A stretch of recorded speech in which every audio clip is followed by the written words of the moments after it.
this up. And some of the statistics that we have on here, and this is based on socialnomics, which is a new type of study into the effect of social networking type applications and type usages on society. It's called socialnomics. And you can see on here some interesting statistics from this. And again, this is all from Gary Hayes' website.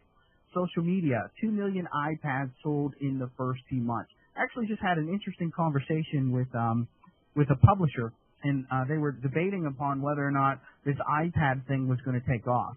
And I kind of chuckled because I know, because I'm connected through the Music TLN and Twitter, that I could probably name now a dozen or 24 schools that have already implemented the iPad or the iTouch this year in their classrooms. And we do know it's coming. 2 million iPads sold in the first 2 months. If you haven't gotten a chance to use an iPad, I would really encourage you next time you're out or by an Apple store to see this. I'm a PC user, as most people know, although I'm an iPad champion. I've had a tablet PC for, I'll bet you, 8 years. And I can count on one hand the amount of music applications that I've used on that tablet PC. Since I've had my iPad here for a few months, I have about 40 music applications that I could easily use in the classroom on my iPad, and I still only have a couple of applications for my PC that's tablet based.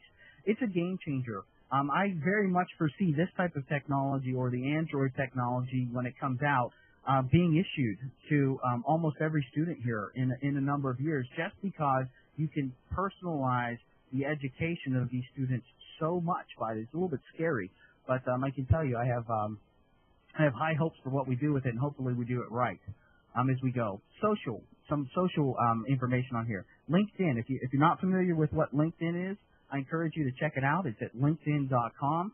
It is the social network for finding and getting a job. It is fantastic. It allows you to put up your resume. It allows you to connect with other people in the same industry, and you can get references. It's fantastic. So we have one new member every second in June for LinkedIn. YouTube, 1 billion videos watched per day, and that was in December. 1.4 billion music tracks sold on iTunes. 300,000 new Twitters per day in April. 50 million tweets per day in February. 280 million iPhone apps were sold in January of 2010. This is an incredible amount of things that are happening through social media. Now, here's a picture of this counter that I had up, and I just kind of did a screenshot of it. And this was basically over 265 seconds, or about 5 minutes. And you can see on here some of the interesting information about how people are connected now and how they're using it. Now, again, how they're using it effectively is debatable, but they are using this media, and as educators and in education and in music education, we're trying to figure out how to capitalize and use and focus people with this new technology rather than just have it as a game or as a toy on here. I particularly like the one that says that there were 759 million emails sent globally. I just find that one just unbelievable in a matter of minutes. Okay, so talking about Twitter in particular, and what I wanted to do was show you an application. I'm going to pull up TweetDeck on here. And this is the application that I use for Twitter. TweetDeck along with Seismic and along with Hootsuite are probably the best Twitter aggregators that are out there. So hopefully this is going to pop here, put up on the screen. You can get an idea of how Twitter, maybe the information will come up. Oh, let's see. I'm going to minimize that till it does come up. I'm going to minimize that till it does come up. Twitter, TweetDeck, Hootsuite, these are basically screens that will import the Twitter information into kind of a dashboard of sorts. And Twitter is huge. It probably is the universal social media action right now. Okay, this is coming up. We're going to match this. I'm not sure if that's sharing or not. Okay, but if you look at the column over here, this is, it says at PisanoJM/NewsEd. This is a select group of people that I follow that are constantly talking about music education. And in this particular column over here, I actually have this as a Twitter list that I can share with people. One thing that people don't get when they start dealing with Twitter is you can't just sign up for a Twitter account and start putting things out there. You need to find people to follow and to interact with. This is huge. So in my left column basically is a list of about 100 people that I really pay attention to all the time on the left. And then in my middle column here, or the one to the left of that, my second, is my all friends. I have a lot of friends on Twitter, and this information is updated frequently. I browse at it as I have time on there. Then over to the left of this, I have mentions. This is people that want me to know something. So they're actually sending me information via Twitter. Then over here on the right ones, this is kind of interesting because it allows us to search current information for, there we go, right? Yeah, we're live on Twitter and METOS. It's crazy. This allows me to search Twitter for information. Now, if you look at this one here, it says #NewsEdChat. This is a hashtag. We started this hashtag, it's got to be about 6 or 7 months ago now. Andy Schweibel started the NewsEd chat, and this happens every Monday night. It's actually happening tonight at 8 o'clock p.m. And basically we use Twitter to talk about a particular topic, but then during the course of the week, people that have something very interesting to say about music education, they'll include this hashtag, and this column is pulling that in. Then over, you can see that we're looking at this hashtag here called METOS 2010. It's awesome thing about social media, using it not only for ourselves, but as professional development. So if you look down at this one, I'm pointing at the screen, you can't actually do that. If you look at the one column here, this is information about the METOS conference that we're having right now. There are people actively participating in this conference, not only through Twitter, but through Cover It Live. And then on the right of this right now, all the way to the right, we have, we're searching not only METOS, but we're looking at the Soundtree seminars, and you can see this information coming in. So by looking at TweetDeck now on here, you can see how all of this information, you can have 24/7 coming at you. If you want to just specifically look up flute concertos, you can search for that. Anytime somebody in real time input something about a flute concerto or about an opera or about a musical, that information can be funneled to you through Twitter.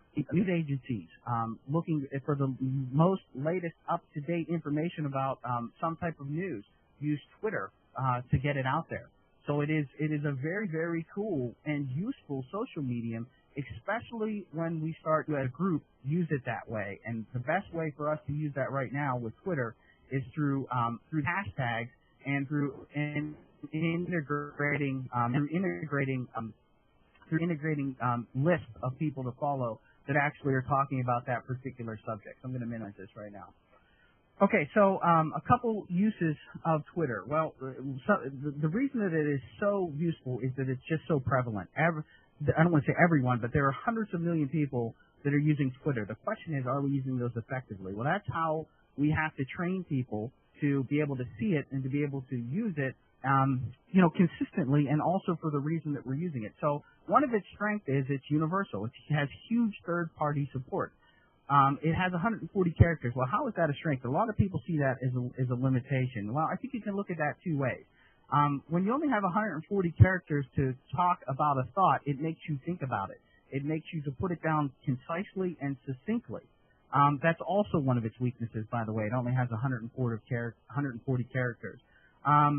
It in and of itself is not designed to be a personal or professional learning network, but we use it that way, and we can certainly use it in things like the musictln.org, where it becomes a conduit of information. Twitter itself is the information superhighway right now, especially about information in current events and what's happening now. This is the way that we're finding about the latest information about anything. I'll give you an example of that. I'm part of the support music group and the affiliation on there, and we have a conference call every month. And a couple months ago, I started tweeting out the information that we get in that conference call.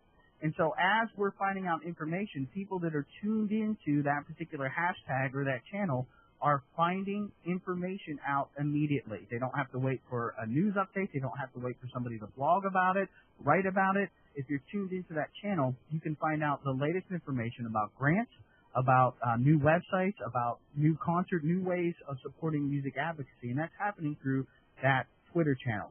Now, on the bottom of this here, I put, and this will be available to all of you, this PowerPoint presentation, to be able to get these links. The 4 big Twitter hashtags right now we're using for music education are the #MusicEd, the #MusicEdChat, the #MPLN, which stands for the Music Professional Learning Network, and then EdChat.